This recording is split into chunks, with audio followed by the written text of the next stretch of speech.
So, Scotty, we're focusing on some of the individual performers in the second part of the mid-season review. Who have been the most impressive players so far this season for the Bombers? Well, I can't just focus on all the forwards. I've got to give everyone a look in, and I've looked at forward, a back and a midfielder, and really you've got to start with Joey Danaher. I mean, he's kicked, I think, 34 goals, 12 games in, so he's on track for a big season. What's most pleasing, I think, for him is the way that he's been able to present at the footy, his work rate, go in and help out in the ruck and then push forward. So he's been able to help, and that's also freed him up. But interesting stat, I mean, I think since the Melbourne game where he was criticised for his goal kicking, 21 goals too. So either he's gone away and worked on it a lot, or you just have a bad couple of weeks, and that can be the nature of goal kicking. Either way, it's really a tribute to him and how he's worked on his game. Go to the back line. Mick Hurley has set himself quite 2-3 weeks to find his groove. Since then, he's been outstanding.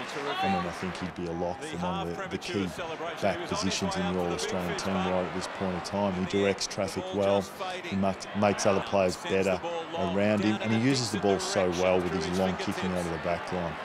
The midfielder, of course, Zach Merritt. He's been outstanding, continues to find the football, works both ways, and his ball use is just outstanding. I mean, you look on with envy the way that he's able to kick the ball inside forward 50, and no doubt those forwards have been the real beneficiary of his work.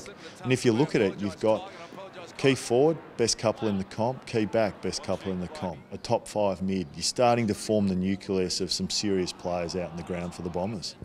What about some of the surprise packets? Maybe guys who have emerged a little quicker than you thought, or have, come for the clouds to become very good contributors for the Bombers? Well, there's a few of those. I mean, as recently as the weekend, we saw Connor McKenna put in a great game at half-back. I think consistently over the first 12 weeks. Don't know whether surprised with Andy McGrath, but gee, he's settled in seamlessly into this team, and the way that he's been able to give run off half-back has been outstanding.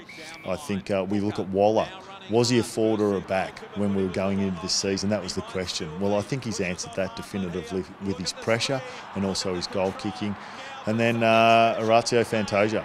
I mean, is he as small as he or tall? He leads well, he marks the ball well, lightning on the deck, kicking goals each week. So surprise packets or players that have greatly improved and contributed significantly to the team. What about some unsung heroes? Are there some guys who should be getting a few more headlines than what they actually are? I think Brendan Goddard's had a great year. I think he's been that big body in and around the midfield that's just been able to work really well. And what goes unnoticed, I think the down-the-ground vision really shows how well he works to push back and help out his teammates. So he's been fantastic. And I think the last month, Mick Hartley's been an important player. Until he went out of the team, Paddy Ambrose was one for me, so I'm giving the backs a bit of a look in here. There's plenty to like right across the board. Scotty, thanks a lot for your insights, mate, and we'll see you for the Friday footy panel. Cheers.